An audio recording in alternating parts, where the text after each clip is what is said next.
ಗಾಡಿ ರಿವರ್ಸ್ ತಗೊಳ್ಳಿ.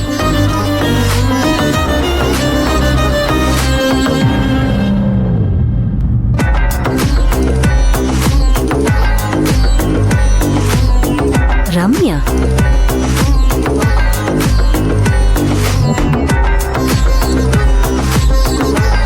ಮುಂದೆ ಯೂ ಟರ್ನ್ ಮಾಡ್ಕೊಂಡು ಆ ರೋಡಿಗೆ ಬನ್ನಿ.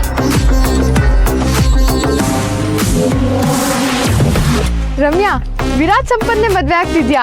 ನೀನ್ ನಿಜವಾಗ್ಲೂ ಲಕ್ಕಿ ಕಣೆ. ಇದೆಲ್ಲ ಒಂದ್ ಕನ್ಸು ಅನ್ನೋ ತರ ಫೀಲ್ ಆಗ್ತಿದೆ. ಎಸ್, ವಿರಾಜ್ ತಾನಾಗೆ ಬಂದು ಮದ್ವೆ ಆಗೋಣ ಅಂತ ಹೇಳ್ದಾಗ ನನ್ಗೂ ಕನ್ಸಿನ ತರನೇ ಫೀಲ್ ಆಗಿತ್ತು. ಅಷ್ಟೊಂದು ಫೀಲ್ ಆಗ್ತಿದ್ಯಾ ರಮ್ಯಾ?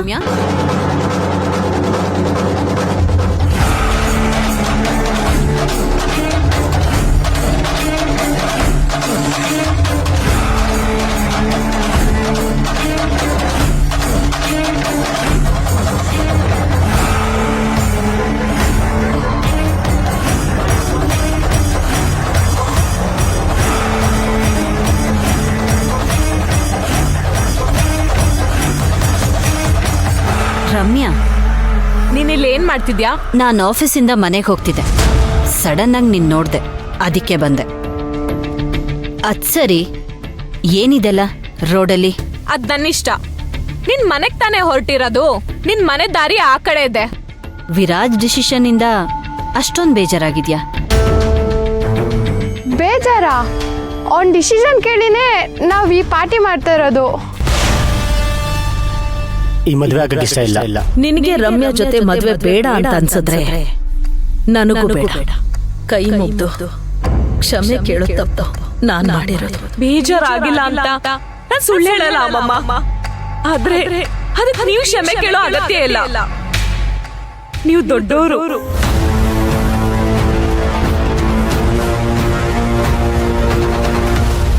ಅಂದ್ರೆ ಈ ಮದ್ವೆ ಆಗೋದು ನಿನಗೂ ಇಷ್ಟ ಇರ್ಲಿಲ್ವಾ?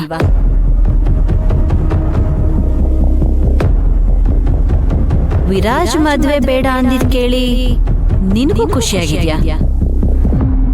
ಸುಮ್ಮನೆ ನನ್ನಿಂದ ಕನ್ಫ್ಯೂಷನ್ ಕ್ರಿಯೇಟ್ ಆಯ್ತು. ಸಾರಿ ರಮ್ಯಾ, ನೀನ್ ಯಾವತ್ತಿದ್ರು ನನ್ನ ಫ್ರೆಂಡ್.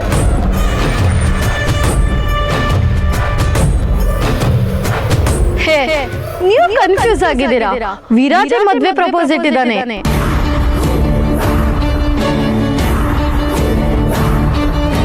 ನೀವಿಬ್ರು ಸ್ವಲ್ಪ ಸುಮ್ಮನೆ ಇರ್ತೀರಾ?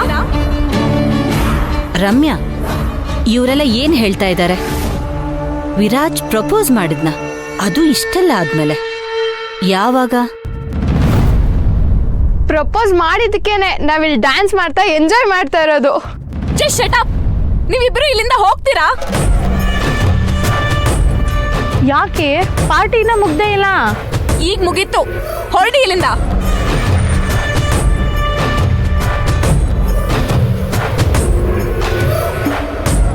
ರಮ್ಯಾ, ಅವ್ರನ್ನೆಲ್ಲ ಯಾಕೆ ಕಳಿಸ್ದೆ? ವಿರಾಜ್ ಮತ್ತೆ ಡಿಸಿಷನ್ನ ಚೇಂಜ್ ಮಾಡಿದಾನೆ ಅಂದ್ರೆ ನೀವು ಪಾರ್ಟಿ ಮಾಡ್ಬೋದಿತ್ತಲ್ಲ. ನಾನು ಹೋಗ್ತಿದ್ದೆ. ಮಾಡೋದೆಲ್ಲ ಮಾಡ್ಬಿಟ್ಟು ಇವಾಗ ಹೋಗ್ತೀನಿ ಅಂತ ಹೇಳ್ತಿದ್ಯಾ? ನನ್ ಪಾರ್ಟಿ ಹಾಳು ಮಾಡಕ್ಕೆ ಬಂದ್ಯಾ? ರಮ್ಯಾ, ನೀನಂತ ತಪ್ಪು ತಿಳ್ಕೊಳ್ತಾ ಇದ್ಯಾ? ನೀನ್ ಹೀಗೆ ರೋಡ್ ಸೈಡಲ್ಲಿ ಕುಡಿತಿದ್ಯಲ್ಲ, ನೀನ್ ಇನ್ನೂ ಬೇಜಾರಲ್ಲಿದ್ಯಾ ಅನ್ಕೊಂಡು ಬಂದೆ. ನೀನ್ ನೋಡಿದ್ರೆ ಖುಷಿಲಿ ವಿರಾಜ್ ನಿಜವಾಗ್ಲೂ ನಿನ್ನ ಪ್ರಪೋಸ್ ಮಾಡಿದ್ನಾ ಅಥವಾ ಫ್ರೆಂಡ್ಸ್ ಹತ್ರ ವಿಷಯ ಮುಚ್ಚಿಟ್ಯಾ? ನಿನಗ್ಯಾಕೆ ಅವೆಲ್ಲ? ಇಲ್ಲಿ ಬಂದು ನನ್ನ ಫ್ರೆಂಡ್ಸ್ ಮುಂದೆ ಅವಮಾನ ಮಾಡು ಅಂತ ಹೇಳದ್ನ? ಮ್ಯಾನೇಜರ್ ಮಗ್ಳು ಕ್ಲಾಸ್ ಇಷ್ಟ ಅಂತ ತೋರಿಸ್ಬಿಟ್ಟಿಯಲ್ಲ.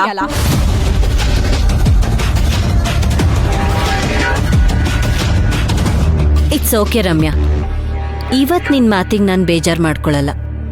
ನಿನ್ ಮನ್ಸಲ್ಲಾಗ್ತಿರೋ ನೋವನ್ನ ಹೊರ ಹಾಕ್ಬೇಕು ಅಂದ್ರೆ ಹಾಕು, ನಾನ್ ಕೇಳಿಸ್ಕೊಳ್ತೀನಿ. ನಿಂಗೇನ್ ತಲೆ ಕೆಟ್ಟಿದ್ಯಾ? ನಾನೆಲ್ಲಿ ನೋವಲ್ಲಿದ್ದೀನಿ? ಖುಷಿಯಲ್ಲಿ ಪಾರ್ಟಿ ಮಾಡ್ತಾ ಇರೋದ್ ನಿನ್ ಕಣ್ಣಿಗೆ ಕಾಣಿಸ್ತಾ ಇಲ್ವಾ?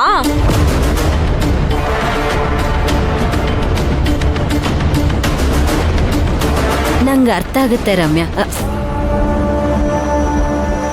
ವಿರಾಜ್ನ ಮದ್ವೆ ಆಗ್ತಿರೋ ವಿಷಯನ ನೀನ್ ಖುಷಿಲಿ ಎಲ್ಲರ ಹತ್ರ ಹೇಳ್ಕೊಂಡಿದ್ಯಾ, ಪಾರ್ಟಿಗೂ ಕರೆದಿದ್ಯಾ. ಆದ್ರೆ ಆ ಮದ್ವೆ ನಡೀತಿಲ್ಲ.